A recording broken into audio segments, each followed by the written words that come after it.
between Scout and Zety.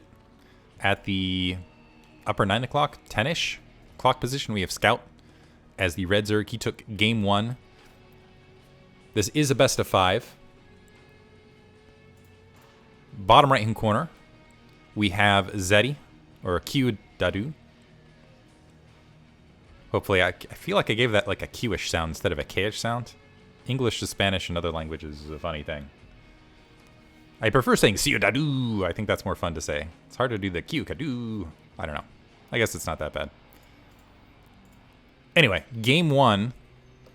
Scout just showing that, I don't know, I felt like Zety had an opportunity to get aggressive and really not be punished for it, and opted not to. And as a result, Scout able to sneak back in and end up with a superior Mutalisk count overall. Both players scouting the 3rd base equivalently. Tau Cross is a 3-player map, so there are opportunities to be a little bit more aggressive. Speaking of aggression, Zety opening up with a 9 pool. Opposite corner, looks like we are seeing an Overlord first build from Scout. I'm actually reminded, and we are seeing 9 pool Zerg Extractor. I'm actually reminded of, there was an old map, I think it was Colosseum, where it was just this huge, we are seeing 12 hatch. Sorry, 11 hatch technically these days from Scout. Colosseum was this huge map, 4-player map.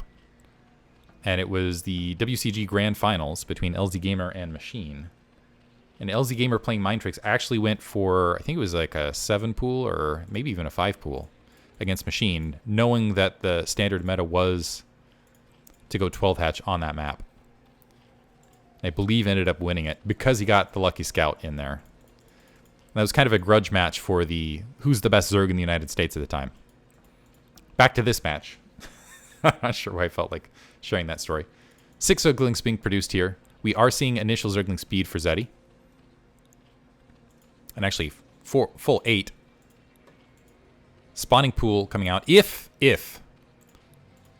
Zety can get towards Scout space, he is going to have a sizable advantage in the early Zergling count. And sometimes you can just win games outright. Are the Overlords going to see each other?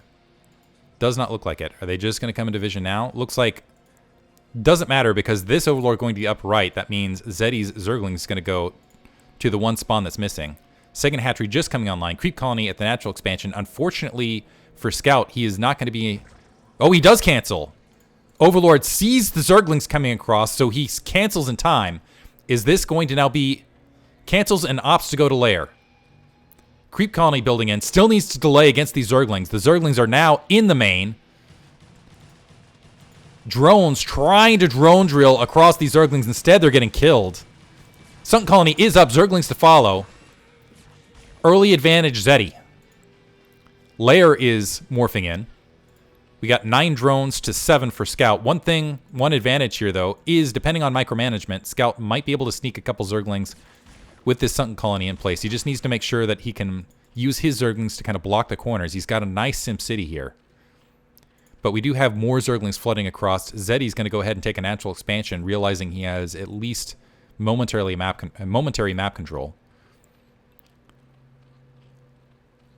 I like how Scout's kind of moving these Zerglings up. He's going to go ahead and take a look at what he's got. He needs to be very, very careful against these Zerglings flooding through.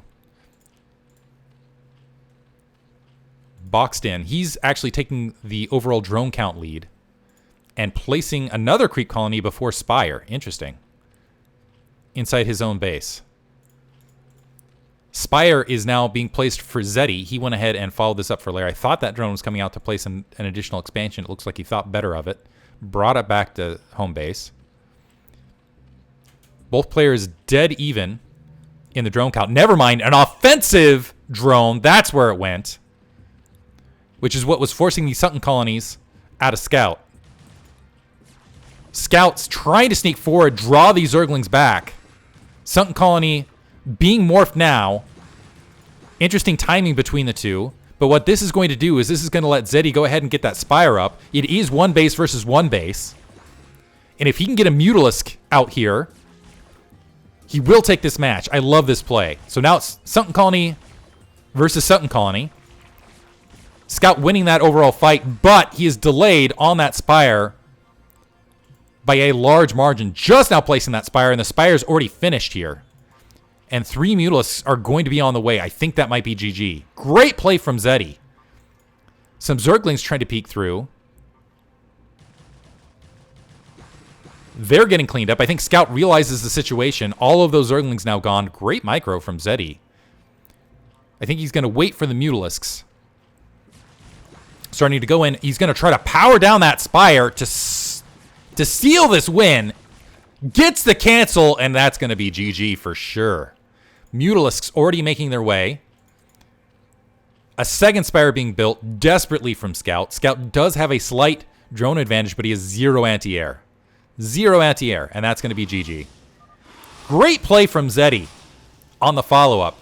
I love the offensive drone inside the base to delay that Spire to take the game. Well played. That was some amazing ZVZ right there. Elapsed time, 555. Love it. Hope you guys enjoyed it. We're going to move on to game 3. Each player now has a game apiece.